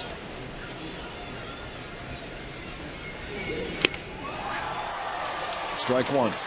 So the count is 1-1 on Kapler. Carlos Pena, after the walk, stands at first. And catcher Deoner Navarro is on deck for Tampa Bay, trailing by 3. Top of the 7th inning. Rookie Brett Cecil about to throw his 93rd pitch, and here it comes. It's fouled back. The count now is 1-2.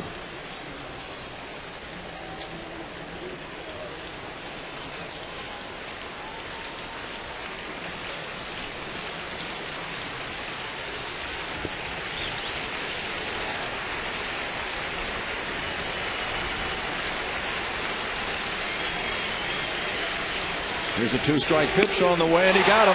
Kapler swings through. 7 strikeouts for Brett Cecil, and that's a big one. Well, if you can't get the ground ball double play, get something where the runners are not going to advance. He goes upstairs with an off-speed pitch and picks up the strikeout, his 7th. This afternoon, coming off a career high against Cleveland. That was 9.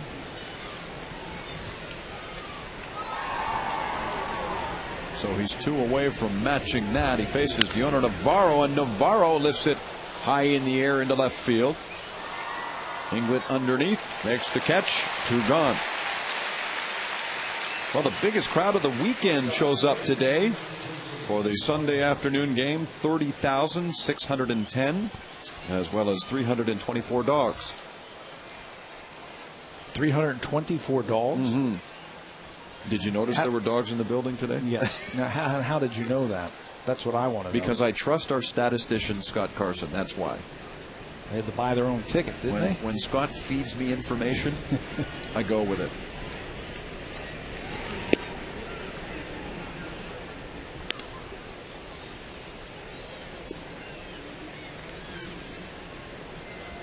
One ball on Jason Bartlett.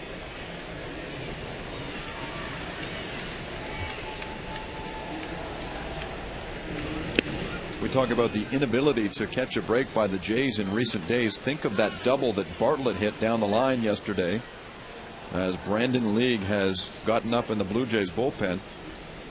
It landed right on the foul line.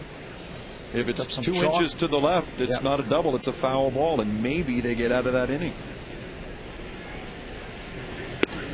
There's a strike, 2-1. I believe in making your own breaks. Bartlett came up, got a curveball or breaking ball from Sean Camp the first time he faced him yesterday. Ended up taking it. They put on the bunt. He sacrificed the guy over. But then in a game-winning situation, as he flies that ball to right field, another pitch, same pitch, he doubles to right field. And look at this, Pat. Brett Cecil does not allow the leadoff walk to Pena face him. He gets the next 3 and gets through 7.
Who's still in the game against Brett Cecil, who has managed to get through 7 without much damage. Yeah, he's done a very good job against a good hitting Tampa Bay team that put up 10 yesterday.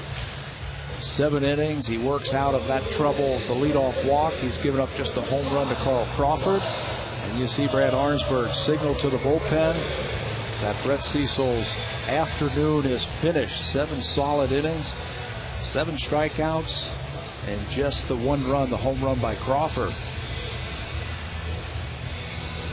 Jeff Neiman, on the other hand, has done well also.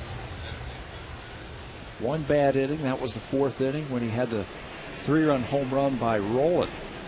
Touch him up. Jays had him on the ropes last inning. There's Overbay. And it rolls up against the wall, chased down by Kapler as Overbay leads off the Jays half of the 7th with a double. And that's a good sign as Overbay heads for his hometown area of Seattle after this game. He's got 2 hits in the ballgame. Fastball down, and that's where Lyle Overbay likes it. Rips on a line drive, and you see Zobrist actually jumped for that ball. It had so much hair on it, it went all the way to the wall. 22 doubles now for Lyle Overbay.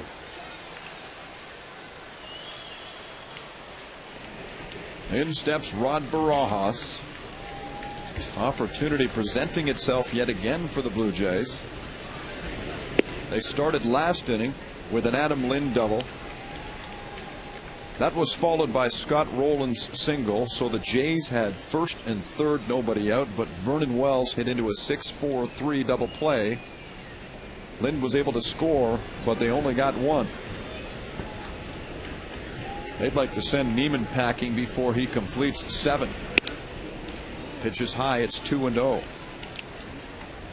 The Rays almost lost Neiman this year. They had a decision to make at the end of spring training. Do they keep him as their 5th starter, or did they go with Jason Hamill?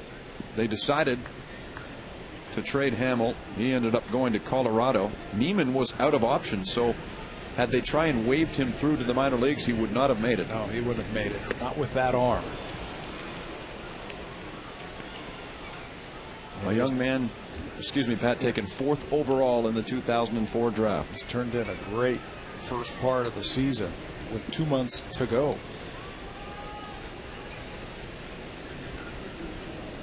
Facing Rod Barajas. He sets for the 2-1 and takes a look at Overbay. There's the pitch inside now, 3-1, and he picks a little dirt off the base of the mound. He was so good at Rice University over 3 years. He only lost 4 games in 3 years in university baseball. That's a big league program also. Yes. That Rice program. They're not playing, this Little Sisters of the Poor. They're playing the top teams. 3 balls and a strike on Barajas, and the pitch is grounded foul. And he has been a red-hot rookie since June the 1st. Look at his numbers: 5-0, an ERA of 2.76. That's a career high 5 straight decisions that he has won. Puts him in range to break Mark Hendrickson's club record of 7 in a row.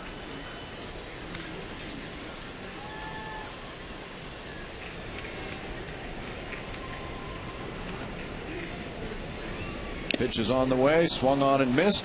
On a foul tip, Barajas is gone, and there's 1 away. Good movement on that fastball there. Just trying to keep it in on the hands of Rob Barajas so he can't move Overbay to third base. You can throw a cutting fastball, you can throw a 4-seam fastball, but it's nice when you have one of those type. Fastball that goes down and in on right-handers. Picks up the strikeout. Back comes Joe Inglet, and he is 0 for 2. And Joe drives it to center field. That's a base hit. Overbay had to wait to see if that would be caught. And so he settles into third as Inglet has his first hit since being called back up from AAA. Yeah, if you're the runner, you really have to wait to make sure balls get down because there's a lot of speed in the outfield. They've come up with some circus catches over the years. So Overbay at second base has to make sure that this ball is played on a bounce by Upton. 2 outs, he's running on the crack of the bat. Inglet was doing a lot of that with Las Vegas in 32 games down in the Pacific Coast League. He was hitting .379.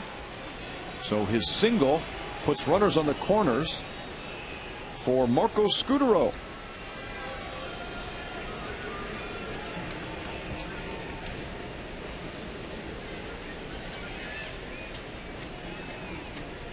The first pitch to Scutaro, hit to left field, a base hit. Overbay comes in, and the Blue Jays extend their lead. You had to figure, Pat, that Scudero would not go an entire game without getting on base.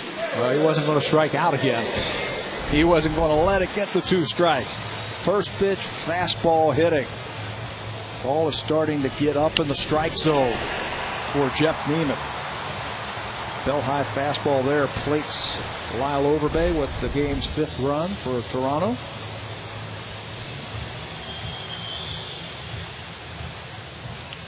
Hickey comes back out for a second visit.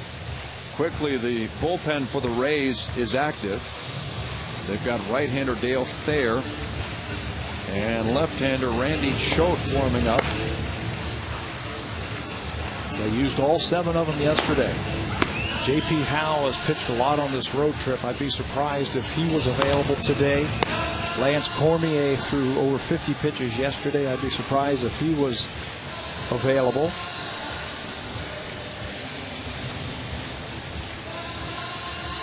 So they got to get some innings out of Neiman. He's got him into the 7th inning, but he's in trouble again.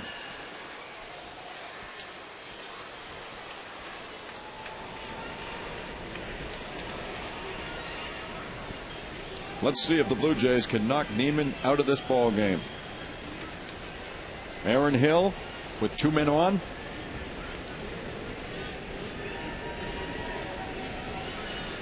Neiman sets and fires. Grounded foul just outside the bag at third. Hill is 1 for 3. His single started the Jays half of the 4th inning. And 2 batters later, Scott Rowland knocked in Hill and Lynn with a home run to center field. So it was Toronto getting out on top 3-0. Tampa Bay added 1 on a Carl Crawford solo home run. The Jays got it back in the bottom of the 6th. They've added 1 more here in the 7th. It's 5-1.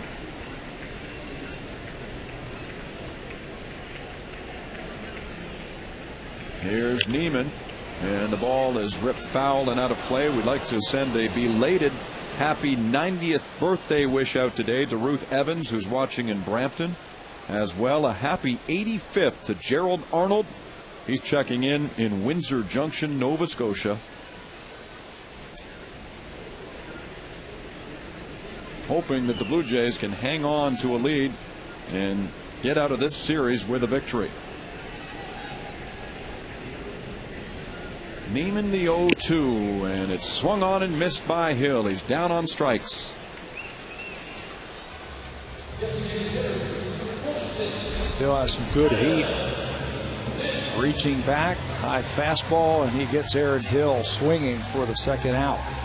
And with that strikeout, with Adam Lynn coming up now, Joe Madden is making his way to the mound, and we'll have a pitching change. Well, Randy Choate is ready. He's their situational lefty, and he will greet Lynn next when we continue on Rogers Sportsnet.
Choate, and he'll face Adam Lind, who's 2 for 2.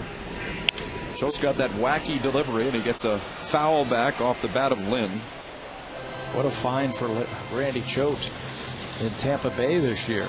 His contract was selected from AAA Durham right at the end of May when Brian Schaus was put on the disabled list. He had good numbers down at AAA. The veteran signed this year with Tampa. He has come in and thrown in a couple of saves, 4 of them. 4th in the American League in inherited runner scoring percentage, which is one of the big numbers that you see out of bullpens, especially lefty specialists like a Choate. How you fare when you come in with men on, and that is a situation he faces here as Inglet and Scudero sit first and second. 1 ball and 1 strike on Lind. Choate takes a look back at Inglet, comes to the plate, and it's out of play yet again.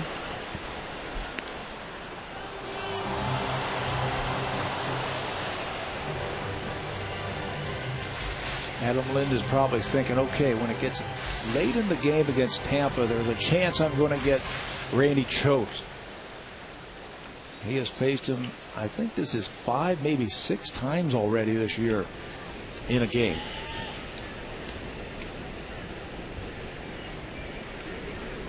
Behind 1 and 2, and it runs in as Inglet scampers down to third. He's safe. He steals third base.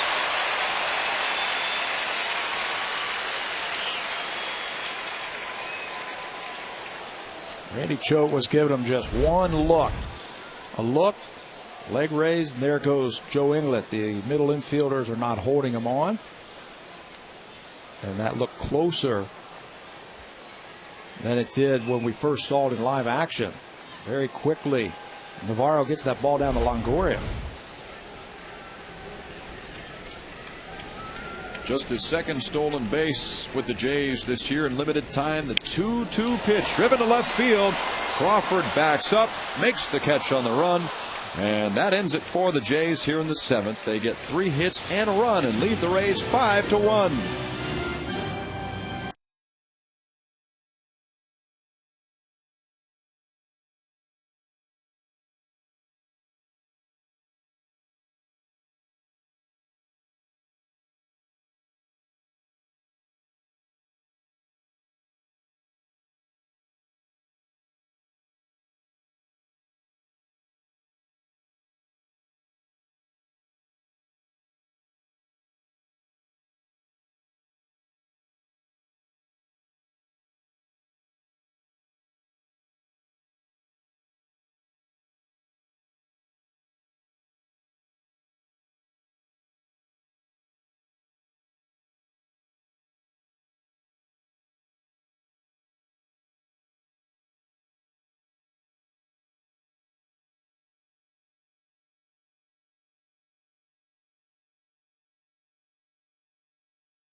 Double and a walk. He comes back against Pat Burrell, representing the tying run, and strikes him out with a good fastball in the inner half to finish off the 6th inning. So visit BlueJays.com to register for a chance to win prizes with the Burger King Superfan Contest. He would throw one more shutout inning. He is finished now, and as we head to the 8th inning, Brandon Lee takes over. And the first batter he will face is B.J. Upton. Top of the order, in fact, for the Rays. Upton, Crawford, and Longoria, the 1, 2, and 3 hitters. Facing Brandon Lee, he makes his 42nd appearance of the year. and over 46 innings of work, has struck out 44. Upton slashes the ball down the line. That's a base hit. He's easily into second with a double. 25 of them now for Upton. We talked about it the last time he was up. He always seems to be involved when they score runs. He and Carl Crawford. Crawford homered earlier in his last at bat, and now Upton starts the 8th with an inside-out double down the right field line.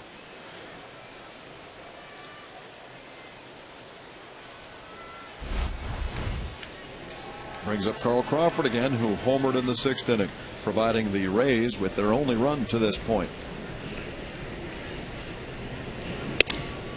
Scott Rowland's in tight at third, respecting Crawford's ability to bunt.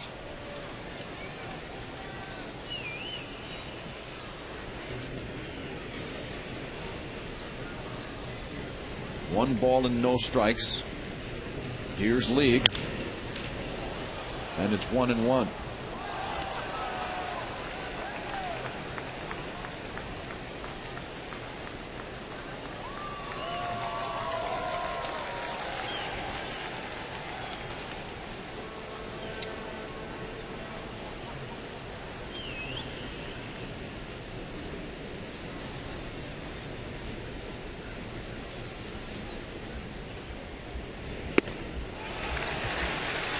Great action on that pitch. It's a ball and 2. Good pitch there. Carl Crawford has a unique way of batting. He stays deep in the batter's box and off the plate. His right foot, when he hits from that open spot, is actually standing on the line of the batter's box. And you would think, oh, I can get this guy out with something away, but he really dives into the ball, really closes that front side. Look at that shot there, where that right foot is on the line of the batter's box, but he'll close up and he can reach that outside pitch. Boy, and he was trying to reach for that one and strikes out. Brandon League trying to preserve victory for Brett Cecil today, who goes 7 sharp innings against the Rays. But he have a streak of 13 straight innings without giving up a run. Snapped when Carl Crawford. So in his last 20 innings, he's only given up 1 earned run. Jeff Neiman, on the other hand, pitches into the 7th inning. He was getting tired. His ball was coming up in the strike zone and gave up 9 hits, but did have 6 strikeouts. Back comes Evan Longoria, who is 2 for 2. He picked up a single off of Cecil in the 1st. He drew a walk in the 4th inning and then doubled after Crawford's home run in the 6th. But your play of the game was the strikeout of Pat Burrell 2 batters later with runners on base, a couple of them in fact. Lead with the 1-0. It's down low for ball 2.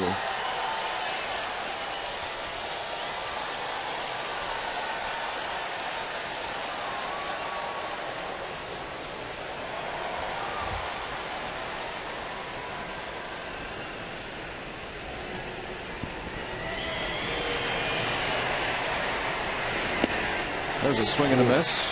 Now 2-1. 93 miles an hour with that fastball with good late movement. He's got a couple of pitches that he can get off the strike zone. Get off that swing plane. A fastball like we just saw, and that good splitter that he struck out Crawford with.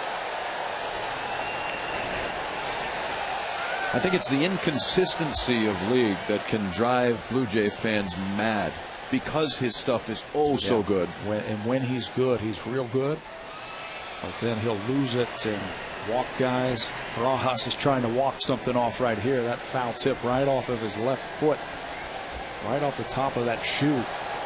Well, we're late in the ball game here, so let's get a little more information from Sam Cosentino. Course of the last 2 nights, Scott Downs with 2 blown saves has thrown 40 pitches. Not available in today's game. You see Jesse Carlson and Jason Fraser getting warmed up in the bullpen right now. I know Cito Gaston wanted to try and shy away from Carlson, but it looks as if the closing opportunity presents itself today, although we're not in that situation right now, that Jason Fraser will be called upon to do that job. And perhaps as you see the 2 up there, it might be a bit of a tag team situation with Carlos Pena in the 6th spot, and there goes Longoria. Great job by Rob Barajas to hang on to a foul tip. Watch Barajas get that glove down there and just take it before it hits the dirt and show home plate umpire Gary Darley. Good concentration, good hand-eye coordination, and you get a very dangerous hitter in Longoria. Good work so far by League. And he gets a strike from Zobrist. League gave up the leadoff double to Upton, but has since struck out 2 All-Stars in Crawford and Longoria. And now faces another in Ben Zobrist. It's the Blue Jays by 4 in the top of the 8th inning. Here's League with the 0-1, a swing and a miss, and that is downright nasty. Nasty to a left-handed batter. Zobrist is asking the home plate umpire if that ball's a strike. It looks like it on the way to home plate right there, and then it, see ya, down and away and out of the strike zone. And so poor Ben Zobrist must be up there thinking, okay, what to do now on 0-2 against Brandon League. Here comes the pitch at the knees. 1 ball and 2 strikes now. You've got B.J. Upton after a leadoff double standing at second. Unable to budge after League strikes out Crawford and Longoria. He's got 2 strikes on Zobrist.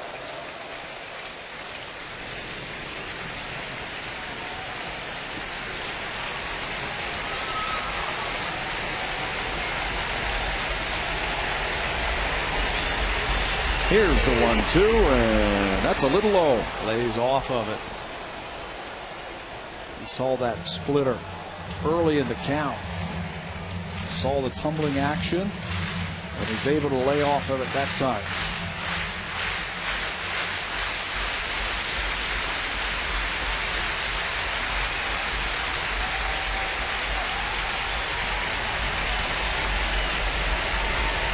The 2-2, and Zobrist goes around. He strikes out. A leadoff double, and then League comes back and strikes out the side. What an impressive 8th inning for the right-hander from Hawaii. And as we head for the bottom half, it's the Blue Jays 5 and the Tampa Bay Rays 1.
Home Hardware Building Center.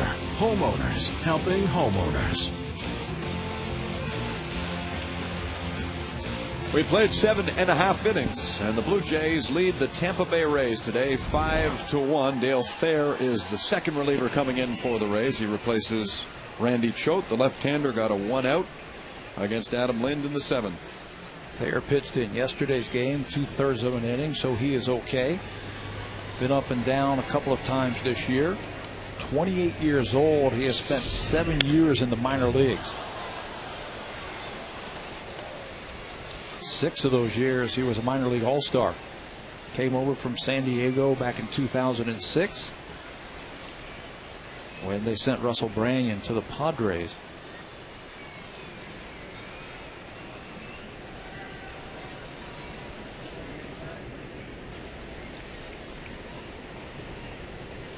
He's got 2 strikes on Scott Rowland and runs that one in at the letters. A ball and 2. Rowland's had himself a day. 2 for 3. He homered to drive in 3 in the 4th inning and then singled in the 6th. Here's his 4th trip to the plate today. 1 and 2. Thayer deals, and it's a souvenir.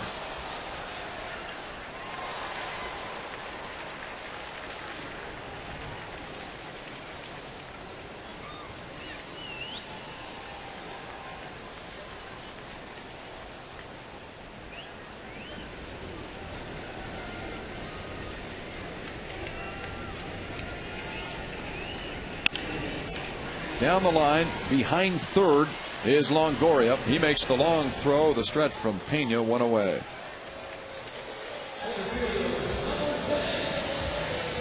Commentator clothing is provided in part by Zizenia. Statistical information provided by Stats Inc. Well, the key for the Blue Jays when Tampa comes up in the 9th is to keep them from coming back, because this has been a road trip for Tampa Bay that has been chock full of comebacks. They started with a 3-game series in Kansas City. A week ago Friday they were down 7-6 and got a pair of runs in the 8th inning.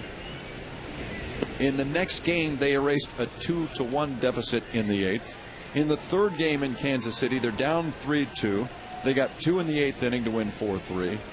By Tuesday in Chicago, they were down 2-1 and scored in the 9th and came back against Bobby Jenks.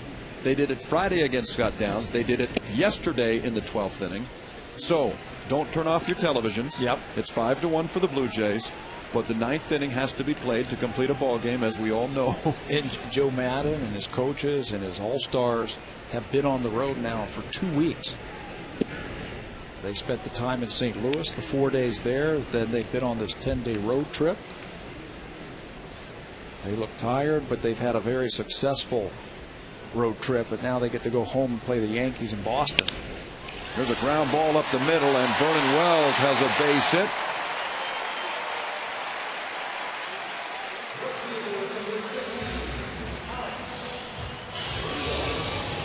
What the Jays could use is a man like Tom Henke. You can get Tom Henke for your living room, your sports room. The Tom Henke figurine giveaway is presented by TD Canada Trust and appropriately comes on the celebration of 2 World Series championships. That day is Sunday, August the 9th, when the Jays face the Orioles, as it's popped up and not caught by either Pena or Zobrist. Both of them backing off at the last minute, thinking the other one was going to take it. Tough job for Pena because he's got to hold the runner on. He's coming hard, and now watch him back off a little bit, and then Zobrist slows down also. I don't think either one of them were going to catch it. Ball just wasn't hit high enough by Rios.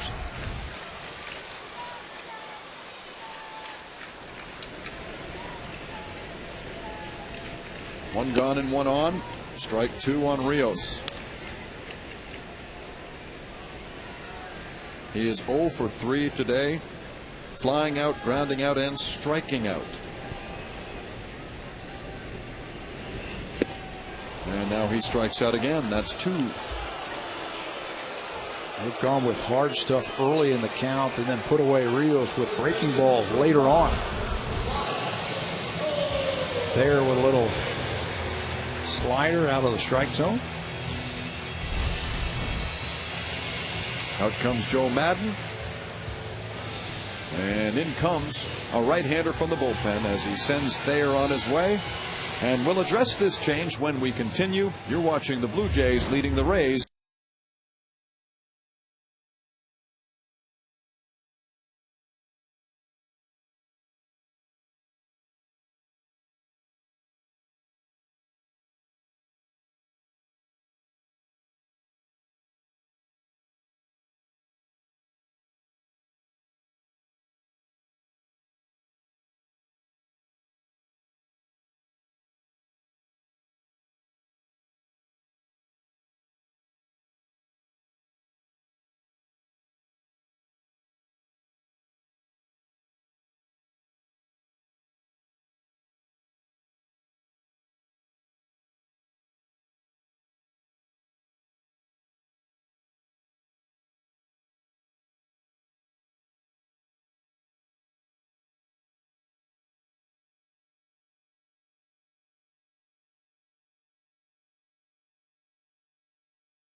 picked up the save in yesterday's come-from-behind victory.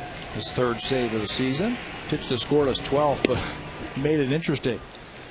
He did indeed. He walked 3 batters. Walked the bases loaded, then got the strikeout and the ground out. Joe Madden was telling you earlier today he was going to be out there for the save no matter what. He was the last man standing.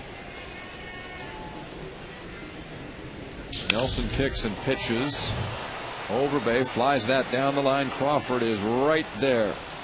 He's got the ball. He hands it off. Earns a new fan. And we head for the 9th. The Blue Jays are up by 4. Can they hang on? We'll find out when we continue.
Afternoon against the Tampa Bay Rays, victims of extra inning losses in the first 2.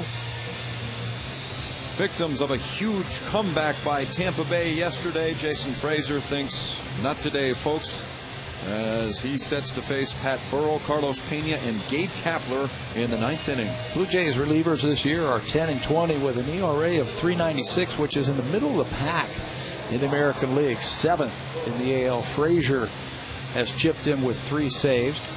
This is not a save situation with the 4-run lead, but at this point the Jays are just looking for any kind of win. Doesn't matter about a save or anything. Just get the 3 outs and let's get that W. So they entrust Frazier, who comes in here after working an inning yesterday. He gave up a hit in the 10th, struck out 2. Pat Burrell takes strike 1. Burrell is 0 for 3 today. He struck out twice. A very serviceable Brandon League. Got 3 strikeouts in the 8th inning after giving up a leadoff double. Frazier follows, hoping to lock down a 4th big league win for Brett Cecil. Strike 2. Yeah, what a job by Brandon League. Gave up the double to Upton and then just buckled down. Got 3 All-Stars by striking each one of them out.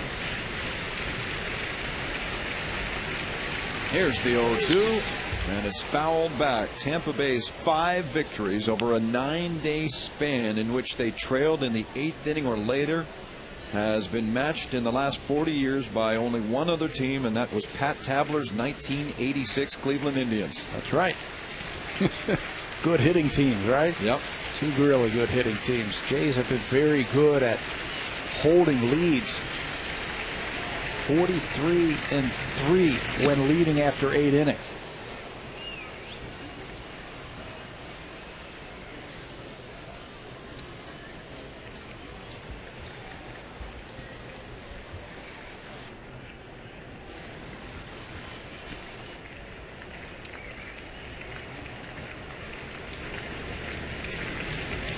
Frazier likes the call from Barajas. Here comes the pitch, and it's popped foul and out of play.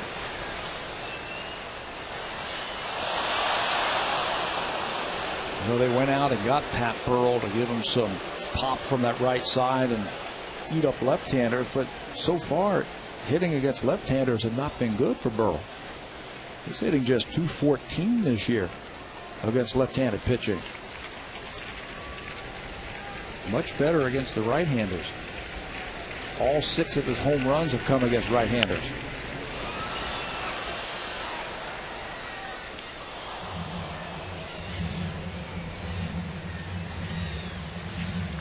He's battling Jason Frazier here. Frazier takes the slow walk around the mound, pondering what to do.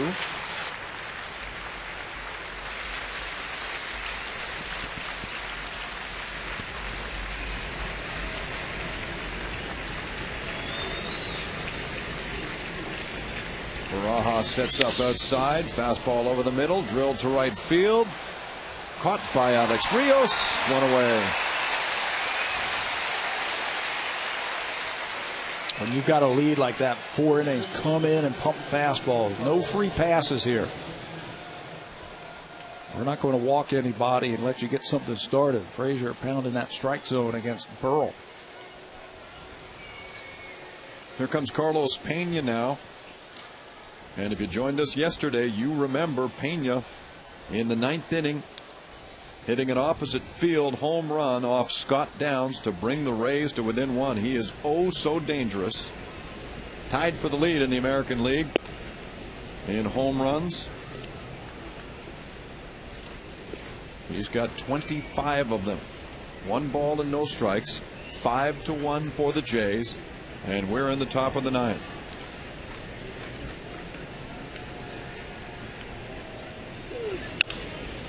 Hits this one high in the air. They were playing the shift, so there's Aaron Hill who gets there in time and puts away Pena for out number 2. Plenty of time for Aaron Hill, who was playing a short right field. This would have been tougher if he was playing straight up. There's Aaron Hill in right field, straight up in the air, so this is going to be easy. If it stays in the park and it's going to come down, he can actually camp underneath it and make the second out. So if Frazier gets Kapler, the Blue Jays get victory. Gabe Gross has come up now to hit. This is what Joe Madden has done. He has used his right fielders, the Gabes, Kapler and Gross, one left-handed, one right-handed.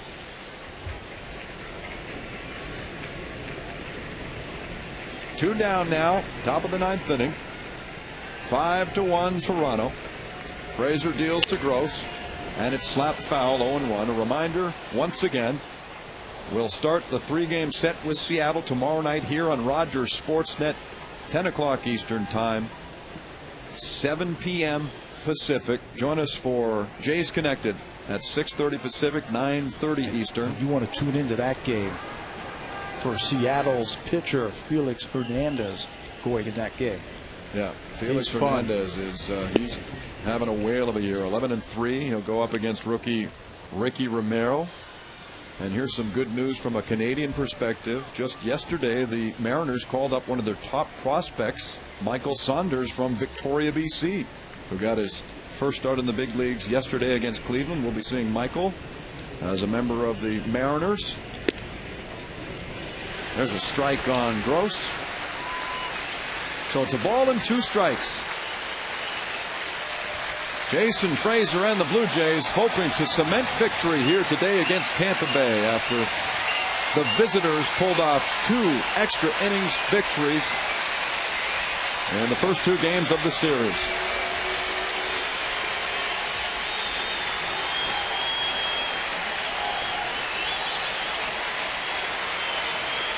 It's the Blue Jays by 4, 2 gone, 9th inning, 1 ball and 2 strikes, and it's swung on and missed, strike 3, and the Blue Jays finally get one.